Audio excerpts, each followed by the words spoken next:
So tell me about how you got your EB-1A reference letters. Yes. So, firstly, when I did my NIW case, I did have a few previous reference letters that I was able to reuse, but I did get a couple more for my EB1A case.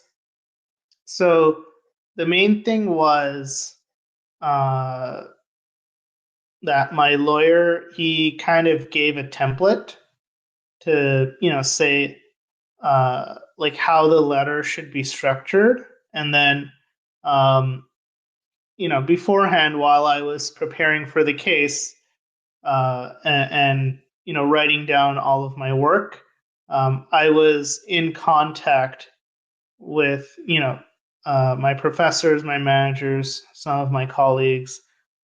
So they already knew in advance that I was going to ask them for a letter.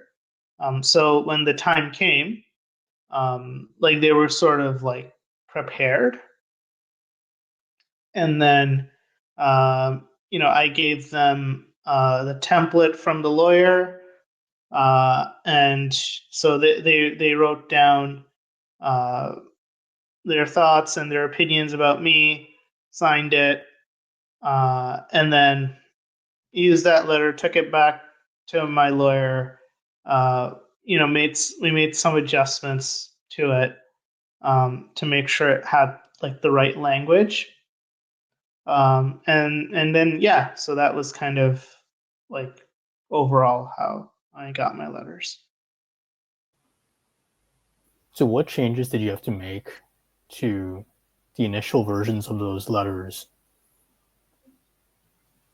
Yeah, so it was not necessarily the content, but using more like stronger or direct language instead of indirect language. So that was one thing that my lawyer did, was to sort of convey certainty and convey that like I've already done a lot of the work, right? Rather than simply just having potential to do a lot of the work. And then also um, maybe just like ordering part of it. So the way my lawyer suggested it was uh, start the letter with an introduction about themselves first, right? And then go on to say how they know me, and then how they came to know my work and why it's impactful, sort of like that um, order. He preferred it. So if there were different parts of the letter in a different order, right? We might like reorder some of the sentences and stuff to kind of make it flow in that format. Did you have to explain the EB-1A criteria to your references? Yes. So I did. It was mostly based on leading a critical role and original contribution. So those are the parts, and as well as like just a general extraordinary ability. Those are kind of the three things that I had to explain and sort of let them know to highlight those points in their letters. How did you explain extraordinary ability to them? So it was mostly based on um, kind of like the legal statute, which is uh, like you're among the best in this field, right? So, um, I asked them to write, like, say, for my manager, like, why this is a critical role, right? Or why uh, this is an original contribution that I made, and then how it makes me, you know, in your professional opinion, how all of these accomplishments make me one of the top data scientists in this field.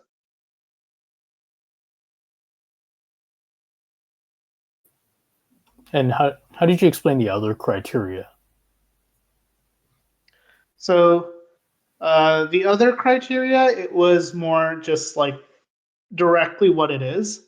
So, say for leading or critical role, I just said like so. Say for people who work with me, like so they know the job that I do, right? Like, why do you think this is critical, right? Like, why do you think this is critical for both the company and the industry at large? And then for original contribution, like, you know, I'd ask like, why do you think this has a major impact on the company and the industry, and what makes it unique? Um, in my case, right? So it was sort of just giving them the plain language of the criteria, so that they would write down the correct or write down their content in the correct way. But even then, my lawyer and I, we did have to like fine tune it a little bit. We didn't change any of the content, but sort of just uh, how it was like the sentences and everything, like the wording was structured. Did you include a lot of technical language in your reference letters, or explain since most of your case was probably built on your work in machine learning? How did you Yeah, explain that? so they included a little bit of technical language, but not too much. So I told my recommenders that, this is for an immigration official, so write it as if it's someone outside the field.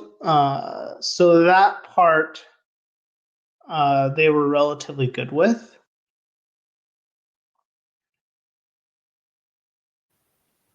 And how